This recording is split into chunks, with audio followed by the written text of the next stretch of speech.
Welcome to the video. In this video, we're going to be looking at VO by Vercel. So go ahead and go over to vo.dev /chat, and you can go ahead and sign up, and you'll be able to go ahead and start chatting. And there are different plans. I am, of course, on the free plan, but if I click on here and I go to upgrade plan, it gives you different options. So the next plan would be up from the free. With the free, you get to access the dev chat, and the premium gives you more options, more message limits, and everything. So these are the different prices. If you're on a team, it's $30 per user per month. Premium is $20 per user per month. So of course, with the team, you're going to get even more higher, limits and everything. So it's a little more, and it's centralized billing and everything. Of course, enterprise, those guys will have to contact and get more information.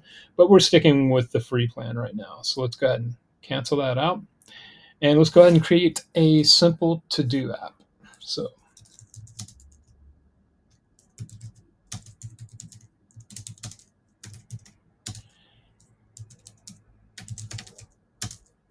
And we'll get it to use HTML, CSS, and JavaScript.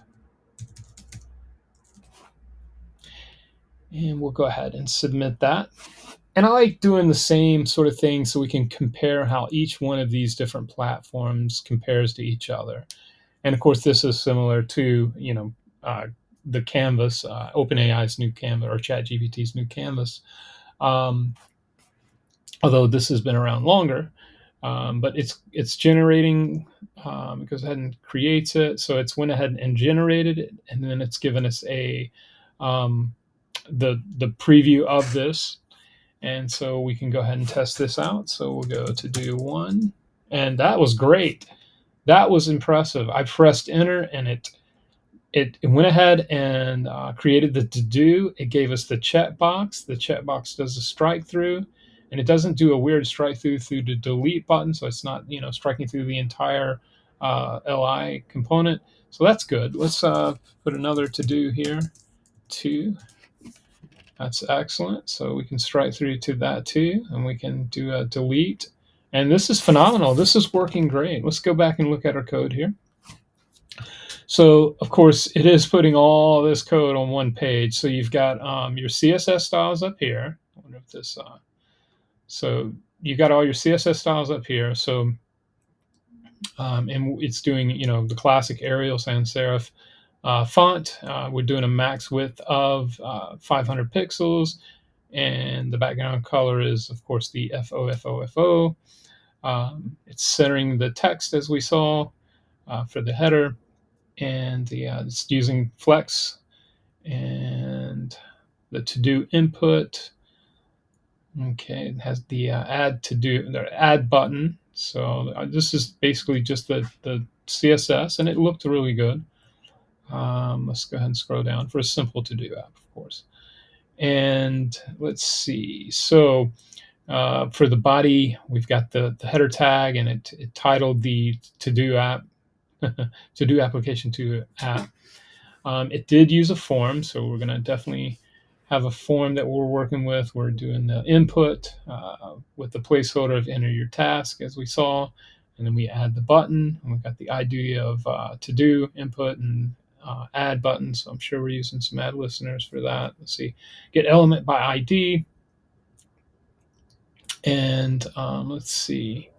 Well, we're on the same page anyway. So you got you're doing these constant variables, setting it to get the element by ID, the form, and then the input, and then of course the to-do list, which is down here. So it's going to populate that with those results, and it's storing in local storage. This was impressive.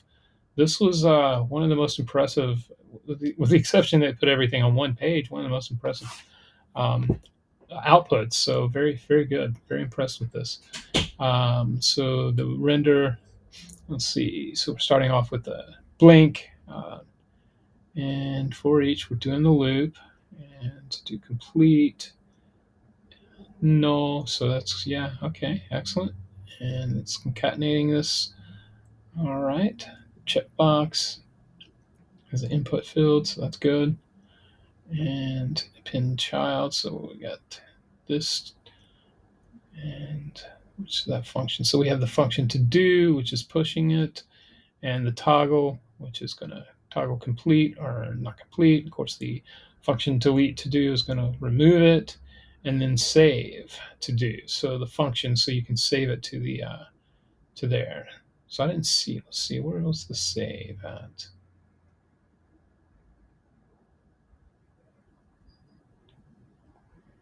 I may be missing this, but I don't see the save button. I'm not sure how the save. Wait a minute, was it on? Was it when it was returned? Let's see. Okay, so yeah, it's so yeah, so when you run the this function, the add to do, that's when it's calling that function. Okay, excellent. So we, and of course the add listener, as we knew were going to happen for the submit button. So this is excellent. I am very happy with this, and I hope you guys can play around with it and enjoy it. And until the next video, I will see you then. Thanks. Bye.